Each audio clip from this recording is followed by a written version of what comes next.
प्रधानमंत्री नरेंद्र मोदी आज अपने संसदीय क्षेत्र वाराणसी के दौरे पर हैं। पीएम मोदी वाराणसी में आज करोड़ों की विकास परियोजनाओं का शिलान्यास और उद्घाटन करेंगे।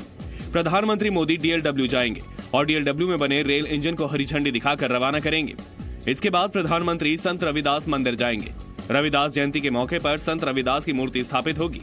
प्रधानमंत्री बीएचयू में महामना मदन मोहन मालवीय कैंसर इंस्टीट्यूट का उद्घाटन भी करेंगे। कांग्रेस महासचिव प्रियंका वाड्रा ने पार्टी कार्यकर्ताओं के साथ बातचीत में साफ कहा कि मैं कोई चमत्कार नहीं कर सकती। कार्यकर्ताओं को बूथ स्तर पर पार्टी को मजबूत करना होगा। प्रियंका ने ये बातें बुंदेलखंड के पार्टी नेताओं और कार्यकर्ताओं के साथ बातचीत में कही।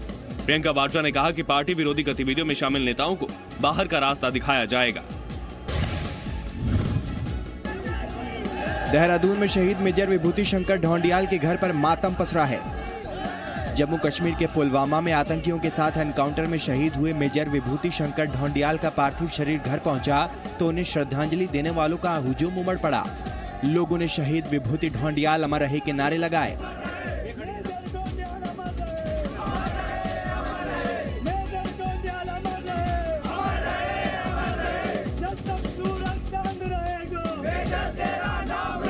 शहीद मेजर विभूति ढोंडियाल की पिछले साल अप्रैल में शादी हुई थी। वो 3 बहनों के अकेले भाई थे।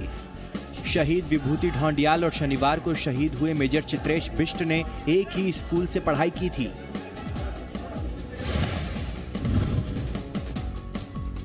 पुलवामा एनकाउंटर में सेना के एक मेजर समेत 5 जवान शहीद हो गए। आतंकियों के खिलाफ मुठभेड़ में मेजर विभूति शंकर ढोंडियाल, हवलदार शिवराम, सिपाही अजय कुमार और सिपाही हरि सिंह के अलावा जम्मू कश्मीर पुलिस के हेड कांस्टेबल अब्दुल राशिद शहीद हो गए।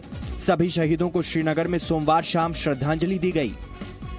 आतंकियों की फायरिंग में सेना और पुलिस के 5 अधिकारी भी घायल हुए हैं। इनमें साउथ कश्मीर के डीआईजी अरुण कुमार, 12 राष्ट्रीय राइफल्स के ब्रिगेडियर हरवीर सिंह, एक लेफ्टिनेंट कर्नल, एक कैप्टन और जम्मू कश्मीर पुलिस के एक सब इंस्पेक्टर शामिल हैं। पुलवामा एनकाउंटर में देश के लिए बलिदान देने वाले हवलदार शिवराम राजस्थान की खेतड़ी के रहने वाले थे। उनकी शहादत की खबर सुनकर पूरे गांव में मातम है। शिवराम के पिता का भी निधन हो चुका है। परिवार में सिर्फ मां, पत्नी और 5 साल का छोटा बेटा है। यूपी के मेरठ के रहने वाले सिपाही अजय कुमार के घर पर भी मातम पसरा हुआ है।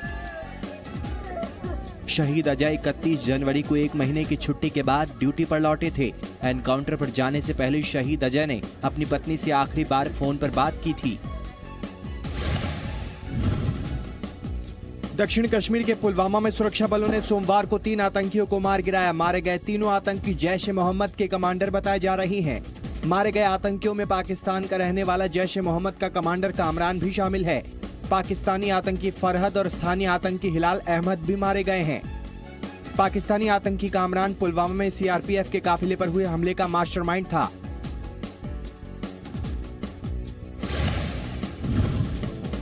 पुलवामा आतंकी हमले पर सियासत तेज हो गई है। पश्चिम बंगाल की मुख्यमंत्री ममता बनर्जी ने पुलवामा हमले की टाइमिंग पर सवाल उठाए हैं। ममता बनर्जी ने आरोप लगाया है कि बीजेपी पुलवामा हमले का चुनावी फायदा उठाना चाहती है।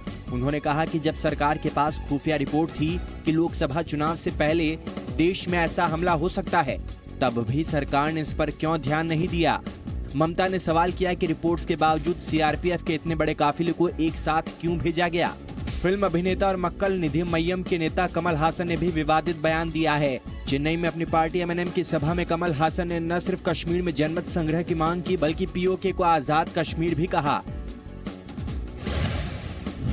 पुलवामा में सीआरपीएफ जवानों के काफिले पर हुए आतंकी हमले की जांच नेशनल इन्वेस्टिगेशन एजेंसी यानी एनआईए करेगी। जल्द ही गृह मंत्रालय की ओर से इसकी अधिसूचना जारी की जाएगी। एक बार फिर प्रधानमंत्री नरेंद्र मोदी ने कहा कि आतंकवाद दुनिया की शांति और स्थिरता के लिए बहुत बड़ा खतरा है। दिल्ली में उन्होंने कहा कि आतंकवादियों और उनके समर्थकों के खिलाफ कार्रवाई से हिचकना भी आतंकवाद को बढ़ावा देना है। पीएम मोदी ने कहा कि पुलवामा के क्रूर हमले से साफ हो गया है, अब बातों का समय निकल चुका है। पुलवामा आतंकी हमले में शहीद हुए जवानों के परिवारों के प्रति एकजुटता दिखाने के लिए आज पूरे देश में शाम 3 बजे 2 मिनट का मौन रखा जाएगा। इस दौरान शहीदों को श्रद्धांजलि दी जाएगी। वहीं देश भर में शहीदों को श्रद्धांजलि देने का सिलसिला जारी है। तमिलनाडु के कोयम्बटूर में ट्रांसजेंडर समुदाय ने भी शहीदों को श्रद्धांजलि दी, मौन रखकर नमन किया, कैंडल जलाई और सरकार से पाकिस्तान को ठीक से सबक सिखाने की अपील की। इंटरनेशनल कोर्ट ऑफ जस्टिस में कुलभूषण जाधव मामले की सुनवाई का आज दूसरा दिन है। नीदरलैंड्स के द हेग में आईसीजे कोर्ट में कल भारत ने अपना पक्ष रखा। आज पाकिस्तान अपनी दलीलें पेश करेगा। आईसीजे कोर्ट में भारत ने पहले पक्ष रखते हुए जाधव को जबरन कब्जे में रखने का आरोप लगाया। Article 36 becomes a vital cog in the wheels of justice. Senior advocate Harish Salve ने कोर्ट को बताया कि पाकिस्तान ने जाधव के खिलाफ दायर चार्जशीट, ट्रायल और फैसले की कॉपी अभी तक भारत को नहीं दी है। न जाधव की गिरफ्तारी की तारीख बताई है, न आतंकी घटना में शामिल होने के सबूत दिए हैं। साल्वे ने वो 13 तारीखें भी बताई जिसमें भारत ने काउंसलर एक्सेस की मांग की, लेकिन पाकिस्तान ने जवाब नहीं दिया।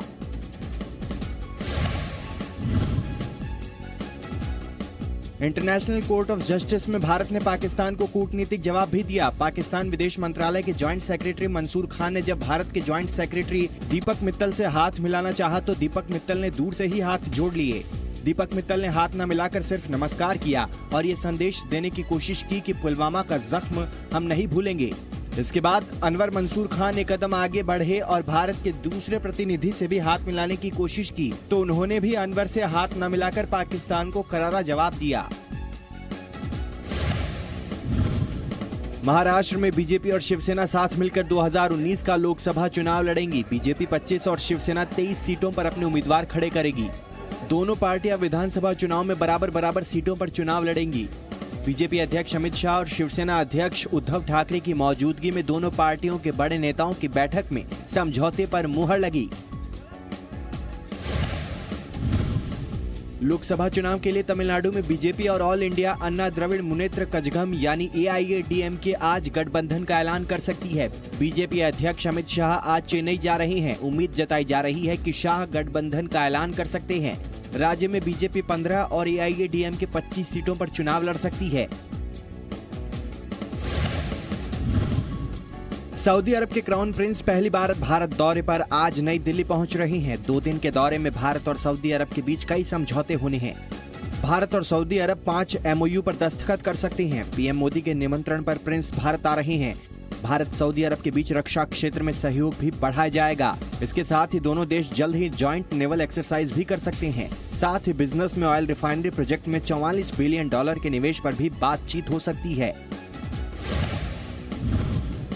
बुल्गारिया मोरक्को के बाद स्पेन पहुंची विदेश मंत्री सुषमा स्वराज, जहां उन्होंने भारतीय समुदाय से मुलाकात की। इस मौके पर स्पेनिश गायिका ने महात्मा गांधी के प्रिय भजन वैष्णव जन तो तेने कहिए गाया। महात्मा गांधी की 150वीं जयंती के मौके पर 150 से ज्यादा देशों के नागरिकों ने इस भजन को गाया है। कांग्रेस महासचिव प्रियंका गांधी वाड्रा के प्रति रॉबर्ट वाड्रा को प्रवर्तन निदेशालय ने आज फिर पूछताछ के लिए बुलाया है। वाड्रा पर मनी लॉन्ड्रिंग के जरिए लंदन में संपत्ति खरीदने का आरोप है, जिसको लेकर ईडी वाड्रा का बयान रिकॉर्ड करेगी। ईडी की पूछताछ में गवाह ने खुलासा किया है कि लंदन की जायदाद खरीदने वाले सीसी थम्पी के तार वाड्रा से जुड़े हैं। मनी लॉन्ड्रिंग के मामले में ईडी पहले भी रॉबर्ट वाड्रा से पूछताछ कर चुकी है। दिल्ली के चाणक्यपुर इलाके में विनय मार्ग पर एक तेज रफ्तार कार ने ऑटो को टक्कर मार दी, जिससे ऑटो में सवार 2 विदेशी महिलाएं और ऑटो ड्राइवर बुरी तरह से घायल हो गए। सभी घायलों को एम्स ट्रॉमा सेंटर में भर्ती करवाया गया, जहां एक विदेशी महिला की मौत हो गई। चश्मदीदों के मुताबिक विदेशी कार बेंटले की रफ्तार बहुत तेज थी। चश्मदीदों का कहना है कि पुलिस को फोन करके जानकारी दी गई, लेकिन पुलिस बहुत देर से पहुंची। क्योंकि बार-बार जो 100 नंबर कॉल की जा रही है, लेकिन जो 100 नंबर की जिप्सी नहीं पहुंच पा रही है। 8 घंटे हो गए थे हमको वहाँ पे कॉल करे हुए भी। उसके बाद हमने किसी ने तो पर्सनल नंबर लिया 100 जिप्सी वाले का। पर्सनल नंबर लेने के बाद कॉल की, उसके 15 मिनट बाद दिल्ली पुलिस की जिप्सी आई। पॉन्टी चड्ढा का भतीजा आशीष चड्ढा कार चला रहा था। टक्कर इतनी तेज थी कि कार के सारे सेफ्टी डिवाइस एक्टिव हो गए और कार में लगा एयरबैग खुल गया। कार चला रहे पॉन्टी चड्ढा के भतीजे को मामूली चोट ही आई है।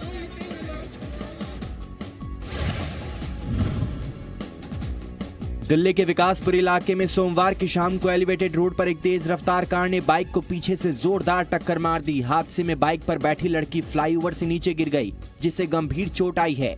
मौके पर मौजूद लोगों ने लड़की को पास के ही अस्पताल में भर्ती कराया है। एक्सीडेंट के बाद टक्कर मारने वाला कार ड्राइवर फरार हो गया है। मुंबई में तेज रफ्तार ट्रक ने एक स्कूटी को टक्कर मार दी। इस घटना में एक युवक विश्वास की मौत हो गई, जबकि महिला गंभीर रूप से घायल है। चश्मदीदों के मुताबिक जोगेश्वरी फ्लाईओवर के पास से स्कूटी गुजर रही थी, तभी पीछे से ट्रक ने टक्कर मारी। इस घटना की वजह से लंबा जाम भी लगा रहा। पुलिस ने ट्रक के ड्राइवर को हिरासत में ले लिया है। मुंबई में एमएनएस कार्यकर्ताओं की तोड़फोड़ का वीडियो सामने आया है। इस वीडियो में एमएनएस कार्यकर्ताओं ने फिनिक्स मॉल में तोड़फोड़ की और कपड़ों को पैरों से कुचला। पुलवामा हमले को लेकर एमएनएस कार्यकर्ताओं ने स्टोर को चेतावनी दी कि वो पाकिस्तान के बनाए कपड़े न बेचे। राजस्थान के प्रतापगढ़ में एक सड़क हादसे में 13 लोगों की मौत हो गई, जबकि कई लोग गंभीर रूप से घायल हैं। सभी लोग शादी से जुड़ी एक रीति को निभाने के लिए घर से निकले थे, तभी बेकाबू ट्रक ने सभी को अपनी चपेट में ले लिया। हादसा NH 113 पर बिंदोली के अंबावाली गांव के नजदीक हुआ। इस भयानक हादसे में 9 लोगों की मौके पर ही मौत हो गई, जबकि 4 लोगों ने इलाज के दौरान अस्पताल में दम तोड़ दिया। घायलों को इलाज के लिए नजदीकी अस्पताल में भर्ती कराया गया है।